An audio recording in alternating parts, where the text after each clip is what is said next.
ప్రియమైన దేవుని బిడ్డారా, ఈరోజు ఒక ముఖ్యమైన విషయాన్ని మీకు తెలియజేయాలని ఆశపడుతున్నాను. అదేమిటంటే, ఈ లోకంలో ఎవరు శ్రేష్ఠుడు అనే విషయాన్ని తెలుసుకునే ముందు యేసుక్రీస్తు వారి నామములో మీకు వందనాలు. యేసు పలుకుతున్న మినిస్టర్ తరపున మీకు శుభములు కలుగును గాక.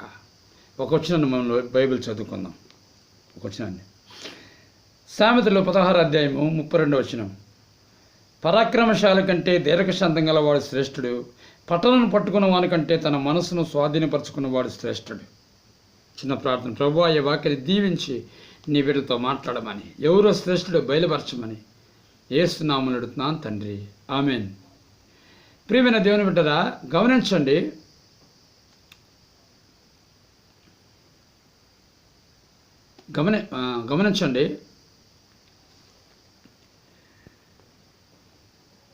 పరాక్రమశాలి కంటే దీర్ఘశాంతం గలవాడు శ్రేష్ఠుడు, పట్టణం పట్టుకున్న కంటే తన మనసును స్వాధీనపరచుకునేవాడు శ్రేష్ఠుడు.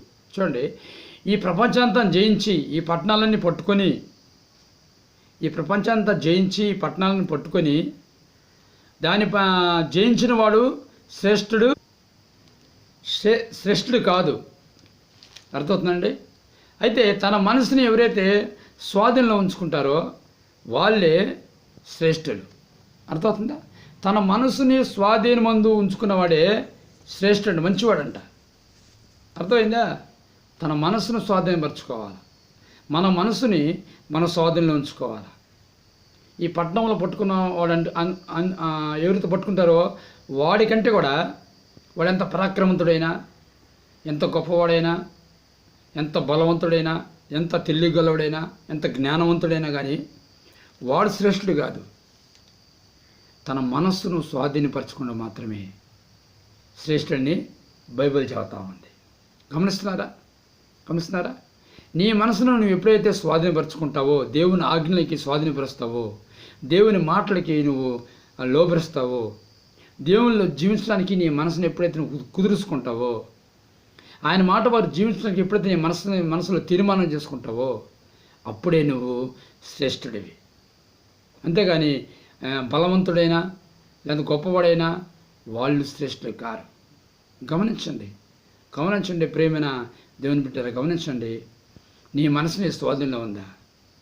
నీ స్వాధీనంలో ఉండి చెడుకి దూరంగా ఉండి దేవుని మాట ప్రకారంగా నీ మనసు జీవిస్తూ ఉంటే నువ్వు తప్పకుండా శ్రేష్ఠుడిగా ఎంచబడతావు. గమనించండి. ఎందుకంటే మన ఈ లోకంలో మనం ఎంత సాధించినా, ఎంత సంపాదించినా, ఎంత తిన్నా, ఎంత జ్ఞానం ఉన్నా, ఏమి చేసినా, ఎంత బలం ఉన్నా, చివరికి మన మనసు మన స్వాధీనం లేకపోతే మన జీవితము వ్యర్థము, మనం నరకం పాలైపోతాం. మన దేవుళ్ళు లేకపోతే, యేసులో లేకపోతే మన జీవితము వ్యర్థమైపోతుంది.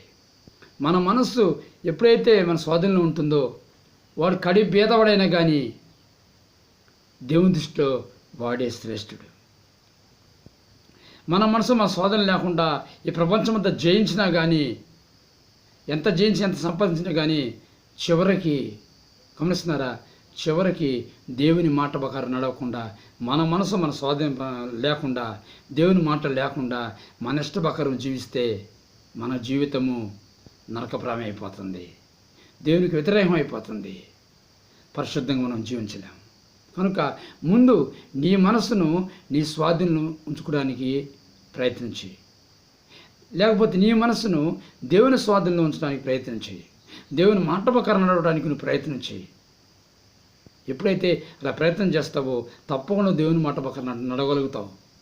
ఒక తీర్మానం చేసుకుని మనసులో ఆ తీర్మానాన్ని నువ్వు కరెక్ట్గా చేసుకుని ఆ తీర్మానంలో నిలబడు. తప్పకుండా దేవుడు నిన్ను ఆశీర్వదిస్తాడు. అందుకే యేసు అన్నాడు, మొట్టమొదటిసారిగా ఈ భూమి మీదకి వచ్చి అని చెప్పిందంటే మీరు మనసు మార్చుకోండి, అంటే మారు మనసు పొందండి. పాపంలో ఉన్న నీ మనసు పరిశుద్ధతకి రావాలా, శాపంలో ఉన్న నీ మనసు ఆశీర్వాదంగా రావాలా, అన్నిల్లో ఉన్న నీ మనసు, అన్ని ఆచారాల్లో నీ మనసు యేసు యొక్క ఆజ్ఞలలో రావాలా, చెడులో ఉన్న నీ మనసు మంచిలో రావాలా. అర్థమవుతుందా? కనుక